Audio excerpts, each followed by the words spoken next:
Hey rockers, welcome back to the channel on Friday night, going into Saturday morning soon. But hey man, back at you with another tale from the bottom of my black little heart. Yeah man, tonight we're going to talk about Kiss. Yeah man, rest in peace to Ace Frehley. We've all heard the news. It's everywhere. Growing up with Kiss was like growing up with Girl Scout cookies. It was just like amazing, man, to be 8 years old and to have these crazy heroes that were also cartoon characters. These guys put out a comic book back in the day, and the first initial run, when they poured all the ink in, they actually put their own blood in. And you can look this stuff up, man. Some people say that's not true. Other people say it is. Hey, man, I like to believe it's true. Anyway, going back to the year 1975, man. I'm about 8 years old, man. I'm about 8 years old, 74, 75. I was totally into Kiss. They were in all the magazines. They were still in the makeup days where everyone was trying to catch these guys with no makeup on. I remember being in Florida. God, I think it was 77, 78. And my grandmother woke me up telling me, hey, someone said that in the new issue of the newspaper here in Florida, there's pictures of Kiss without their makeup.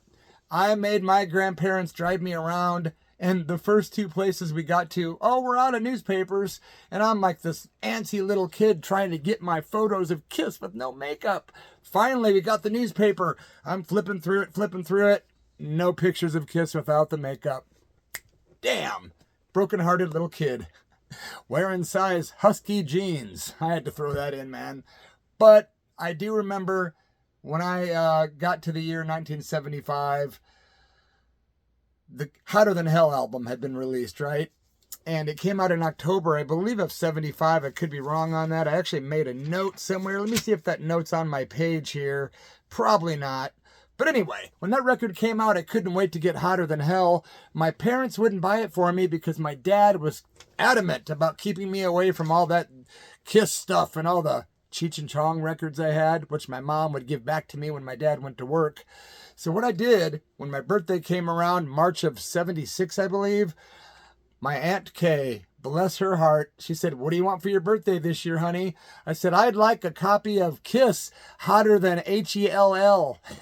And she's like, okay, well, I'll try to do that. And I'd kind of forgot about it. Well, the weekend came on my birthday. My family invited me over to spend the night at my aunt and uncle's house because me and my cousin Frank used to hang out listening to the Bay City Rollers and Kiss and all this great rock and roll. And I sat at the kitchen table. She brought me out a piece of birthday cake, was giving me some ice cream, and then she walks out with this record. Well, it was wrapped up, but I knew it was an album by the shape. I couldn't wait to rip that bastard open. I ripped it open, and I'm like, Hotter Than Hell. She's like, yep. Now you can say the word without being in trouble. It's an album title. And she was so cool because she knew my dilemma with my dad. But this was like the first time that I had rebellion in my life to the point where I started to break free from the childhood constraints. As you get older, you start changing. Your lingo changes, your style of dress. Your parents might have a hard time adapting, which mine did. I remember the first time I said, whatever, man. My mom backhanded me across the mouth and said, don't you ever call me man or talk to me like that. I'm like, come on, it was my mother. I should never have said, whatever, man. It pissed her off good. That wasn't until I was about 13, so I'm getting ahead of myself, man. Man. But anyway, I was so proud to have Hotter Than Hell. I walked around telling my parents, yep, I got the new Hotter Than Hell album. And they couldn't really say anything because now it was in a different context. But I was able to cuss for the first time. Therefore, I remember that as one of my first attempts at rebellion, and it worked. Later on in life, things changed drastically. But I became a Kiss fan at the age of 8. But by age 9 and 10, I was absolutely fully immersed, sitting in my room pretending to be a rock and roll DJ. And I would be like, yeah, here's the new song from Kiss. It's called Going Blind from Hotter Than Hell. And then years later, I did become a DJ on the radio, and I still am. So that was kind of cool, man. I'm a goal setter, right? So I met Aunt Kay's. I got the record open, and my life sort of changed after that. The Kiss Army, man. We all remember. I was a card-carrying member. And I'm really happy that so much love has been shown to Ace Frehley. I don't give a damn about what his politics were. Yeah, there's a lot of people that grumble about, Ace a lot. And I hear you guys. But the thing is, you know how it is. We got to separate the personality from the rock and roll a lot. because let's face it, none of us are angels and neither were a lot of our heroes, man. I'm going to tell you about a show that happened. It was the Kiss Alive Worldwide Tour 1996-1997. Notable for reuniting the 4 original members of Kiss for the first time since 1979. A lot of time had gone by, man, and this was going to be not only a big moneymaker for the guys, but they wanted to do a show that was just like the original Kiss when they were early on in the 70s, with the explosions and the pyro and all the lights and all the cool effects. And man, did Kiss deliver? Big time. It was probably one of the best shows ever. And they did 190 shows on that tour, man. How the hell? No wonder certain rockers turned to drink and whatnot to keep up with that pace. How in the hell? The tour began June 28th, 1996 in Detroit Rock City. And it concluded July 5th, 1997 in jolly old England. Well, the show we got to see was the Melvins.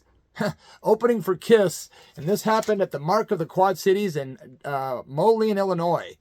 The place was completely sold out, and it was absolutely phenomenal. We got there early. Me and Sister Tracy drove up from Peoria, Illinois. And by the way, she told me, I only have a couple memories from that show, other than it being one of the best I've ever saw in my life. And she said it was the best show she ever saw in her life. And she said she only remembered 2 things. Buzz Osborne's hair, and those of you familiar with the Melvins know what I'm talking about, and sensory overload. God, I love that term, sensory overload.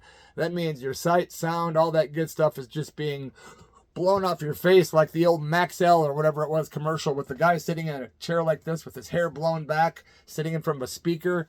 That's how Tracy kind of felt, and yeah, so did I. The Melvins, of course, opened the show, my friends, and they delivered. And the thing I still laugh about is when I walked in, I thought, hey, Tracy, watch the expression on people's faces, because most of these people, a lot of them, don't have any idea who the Melvins are. And they're just a very noisy band with this cacophony of crazy sounds and heavy dirge-like noise. Cited for being one of the very first grunge bands, I believe, out of the Pacific Northwest. And they were killer, man. I don't have the exact set list, but I know the songs they played. They did At the Stake, Tipping the Lion. They did Revolve, Night Goat. They did a great cover of Peter Green and Fleetwood Mac's song, The Green Manalishi, which Judas Priest later kind of made popular to all the metalheads. They did Goose Freight Train, Captain Pungent. The boys did Road Bull, Skin Horse, and The Bloat. That lineup of the Melvins consisted of the man himself, King Buzzo, or, Buzz Osborne, playing the guitar and lead vocals, of course. Dale Crover, drummer, and Mark Dutram on bass. And again, one of the only things I remember is how killer it was. My expression, watching the other people's expression, who just didn't get it at all. They were just like looking at each other like, are we supposed to enjoy this? How long till Kiss is on? But I loved it, man. It was great watching those guys looking at the crowd thinking, holy crap, what a great tour we're on. Wonder how much they got paid. I'd love to know. I really would, man. Did they get shafted and get like a low dough thing? And hey, you can sell merch, guys, don't worry. Or did they get paid handsomely by Gene and the boys? I sure wish I knew that, man. I really, really do. Gonna get into the Kiss story now, man. Try not to ramble too much, guys. But Kiss comes out and the lights go down. Well, the lights went down. And then you heard the familiar voice. You wanted the best. You got the best. The hottest band in the land. Kiss! And people went apeshit. They really did. I did too, man. We were excited, man. This was a very big deal. All the guys are all these cool costumes from the old days. They were just fully decked out. Total rock star greatness. The big screen behind the band had the words Kiss like the old school days, the big lettering that looked like 1977, and I was in heaven. I had goosebumps. I nearly probably had to go to the bathroom because I was almost shitting myself. Should have wore a Depend that night. I'm just joking, man. It's like Tracy says, you always take things a little too far. I don't know, man. Anyway, the band came out and did the song Deuce. Everyone was singing along from beginning to end. At this concert, everybody was singing along to everything. Let's face it, if you were there on that tour, it was definitely a Kiss Greatest Hits tour, and the boys delivered. Absolutely. They looked great. Everybody's voices sounded great. Everybody played great, and I'm going to get into some of the details. I made a few notes, so bear with me. King of the Nighttime World from the Destroyer album was second in the set. Of course, before they did it, Paul says, "You know this one." And they went right into King of the Nighttime World. What a great tune. Still one of my favorite albums, Destroyer rules. Then Gene Simmons starts flickering his tongue, and he's looking at everybody doing that tongue flick. Did I just do that? That guy's tongue's out to here, for hell's sake. Anyway, after that, they did the favorite song. When me and Tracy met, we used to drive around and party and listen to Kiss, and our favorite song as a couple was "Do You Love Me?" We loved it, man. That's when we fell in love, and that song was always on in our cassette deck. But we did nothing but pretty much have a virtual orgasm without orgasming. Yeah, it was a great show. They did Calling Dr. Love, and before the song started, Paul says, "For those of you that have rock and roll fever, we're going to have to call the doctor, Dr. Love." And then they went into that classic, of course.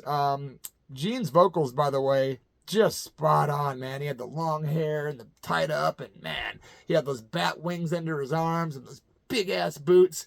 Let's face it, man, the Demon, one of the coolest characters in all of rock and roll history. You just got to forget all the days in the last 10, 20 years where Gene just talk and gets the band in deep with, people getting angry at them because of Gene.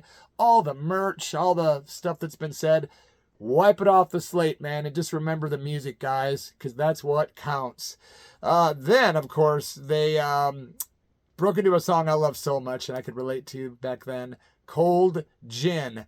Ironic that Gene Simmons sang that song being a non-partier, but boy, the vocals on that were killer on the recording, and it was killer live.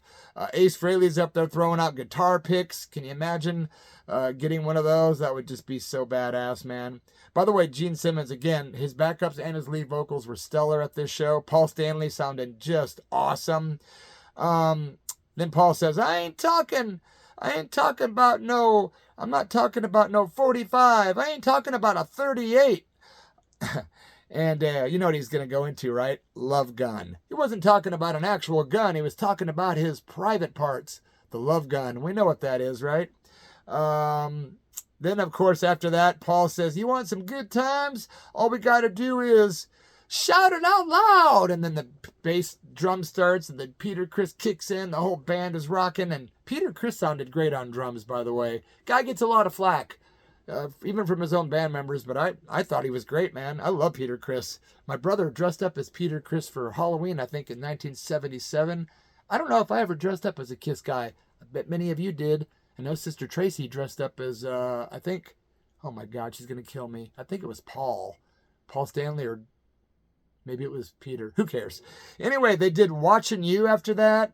And then all these like pre-recorded fire engine sounds are blasting through the PA, and it was so loud and cool. We were all like, what's going on? And then we remembered that, well, it's time to play Firehouse. Yeah, dude. Gene Simmons comes walking out with this torch with fire on it. He's looking completely demonic, and he looks at it. He looks around for a full minute or two, and so he had this stuff in his mouth. I don't know what it's called, but you blow it in the fire, and Gene's notorious for being a fire breather, I guess they call it, fire blower. But anyway, he spit that stuff out, and it just torched, the whole thing went up. Then he sits that thing down at this designated area on the stage, and that lighted fire just stood there while he walked up to the mic, and the guys did Firehouse. It was badass. Killer ending on that song. They did Shock Me. Ace Frehley. Love that guy. He was just shining during Shock Me, man. Then Ace went into a solo. It was pretty cool. Hands to ears. Ace was front and center, and he's like yelling rock and roll into the mic. And man, it was so badass, man. He was holding up this guitar and he's spinning it. During the last part of the solo, the thing starts smoking. You know, Ace's infamous smoking guitar. He was really playing it, and that guitar solo must have been a few minutes long. So good. So good. Ace was really doing well. We were just loving it, man. The spaceman himself, again, rest in peace to Ace Frehley. We'll never forget your music, brother. Glad I got to see him a few weeks ago, or a couple months ago. You can find that story and a lot of other Kiss stories on this channel under the video section. So if you're new here, go through and find them. There's a lot of Kiss stuff here, man. Also, when Ace did his solo, like I said, he was holding that guitar up and shaking it. Before he put the guitar down after that solo, he started playing parts of the Fifth of Beethoven on his guitar. It was truly monumental. I just loved it, man.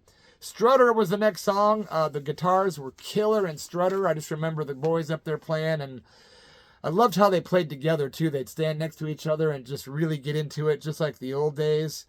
Strutter is one of the killer tunes they did, of course. Then they did Rock Bottom with a beautiful twin guitar work of Paul and Ace. They're standing on stage for a few minutes doing this really pretty intro together. And I kept thinking, man, these guys need to be in a band together. They just work so well after knowing each other, for all those years.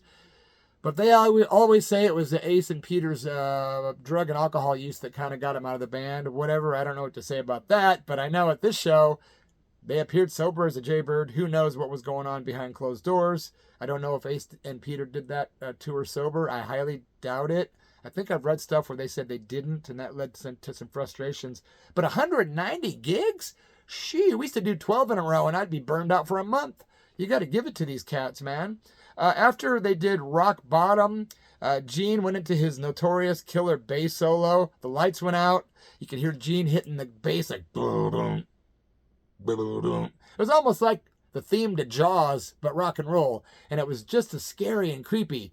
And most people didn't know what was going on, but all of a sudden they did, because the lights came on and there's Gene with blood all over his mouth. It just starts pouring out just like Linda Blair from The Exorcist with the puke. Except it wasn't projectile. It was just coming down his face. I loved it, man. I love punk rock, so when I see dirty, crazy stuff like that, it's just like, yeah, brings out the nihilist in me. Okay, ease up a little bit, Mr. Mess. But, during that great, glorious bass solo, Gene has the blood everywhere, and it was just truly, truly demonic. Then he gets up there and he goes, oh yeah! People are like, yeah! He's like, oh yeah! Yeah! And it was just truly, truly kick ass, my friends. I just love that guy. Back in the demon days. When he's in makeup, I love him. When he's out of it, I kind of love him. Just a half-ass bit of truth, I guess. After Rock Bottom and the bass solo, they went into God of Thunder, which, his bass solo always kind of starts off his great version of God of Thunder, another great tune that I absolutely love. I mean, God of Thunder is up there with one of my very favorite Kiss songs. Absolutely, man. The lyrics are wonderful. Just completely debauchery-filled. Just great stuff. After God of Thunder, Peter went into a drum solo, and it was very unique, because Peter Criss is, gets a lot of flack, man, but I think he's underrated, and I really did enjoy that drum solo. He was smiling ear to ear. He's got his earrings hanging down. He had his big cross on his chest, and he looked like he was happy as a clam to be back in the saddle again, It was great, man. Then they went into a Russ Ballard classic, which Ace Frehley made popular when he did New York Groove. Yeah, from his solo record. When the Kiss guys did all their solo records, Ace's pretty much got the best reviews. Such a good rock record. I revisited that record yesterday, and if my nephew Sean is watching, bro, you're supposed to send me those Kiss solo records of your dad's. Please, dude, I'm begging ya. I used to have those records, but they all burned in that 2020 Alameda fires, and my nephew promised to send me those records because my brother passed away, his dad. And I'm not trying to be a dick calling you out in public. I'm trying to see if you're watching my video. No. But if you want to send those records, I'll still be very happy, Sean. Love you, man.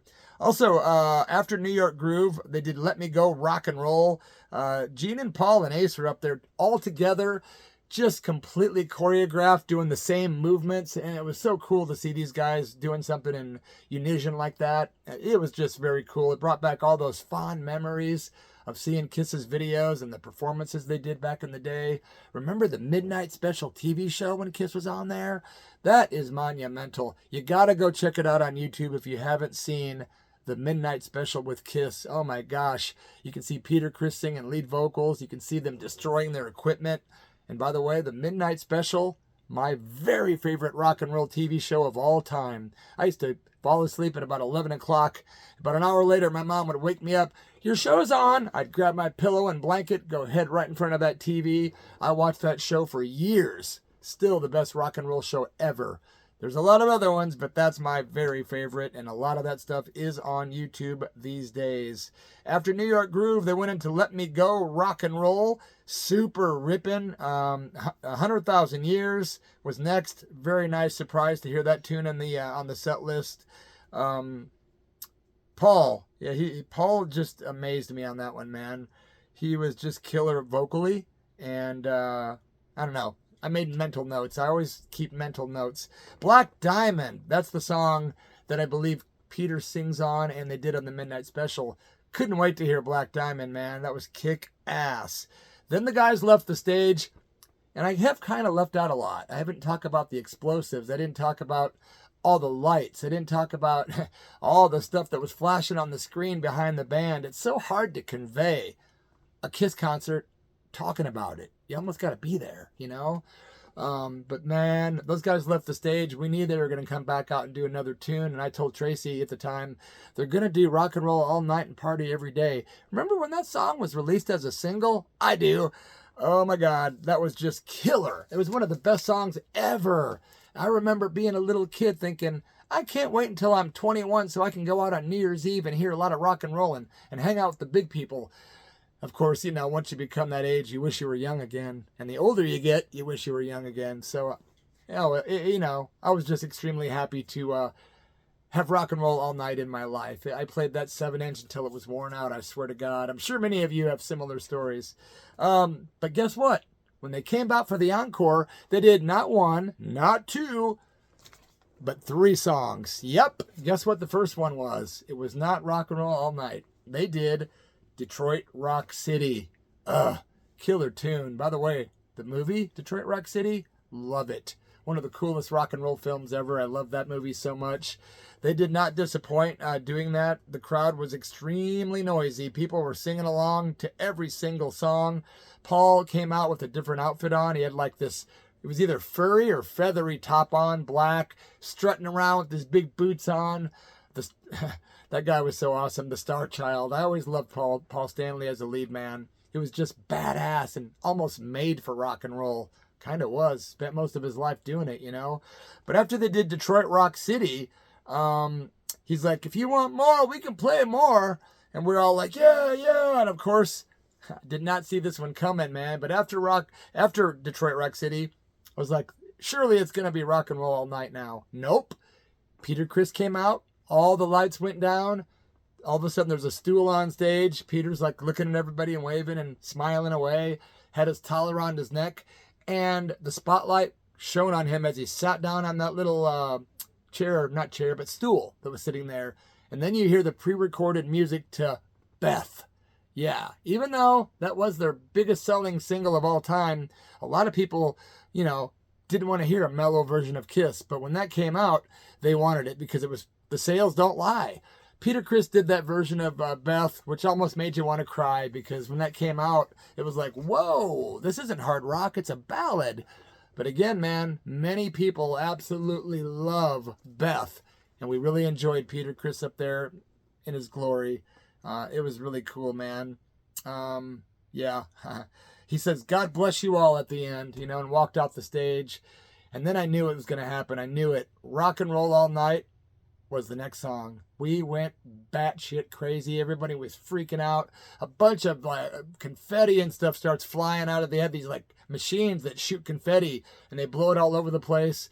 It was amazing. It was like being in a big parade, like at the Macy's Day Parade combined with a rock concert. It was just hard to explain, but everybody felt like one big family right then and there. I looked around and saw everybody smiling, everybody singing, just felt connected, you know, because rock and roll brings us together, and it did that night for damn sure. But the confetti that was raining down was super cool. Me and Tracy were just in heaven. But by the time that show was over, man, we were spent. Yeah, I remember driving home just going, man, I'm literally burned out. She's like, me too. We've been singing for an hour and a half because they played a little over an hour and 30 minutes. And man, did they have that show down pat. Kiss always delivered when I saw them, especially at that show. My friends, if you haven't yet subscribed to my channel, I wish you would. I'm asking you to, please. Also, like the video, give me a thumbs up. It takes just a second. It's right down there, dudes and dudettes. And maybe leave a comment if you want. I try to answer everybody in my comments, and I really appreciate all the nice comments that I get. Very rarely do I get any haters anymore, and I love that. And I do ignore the ones I do get.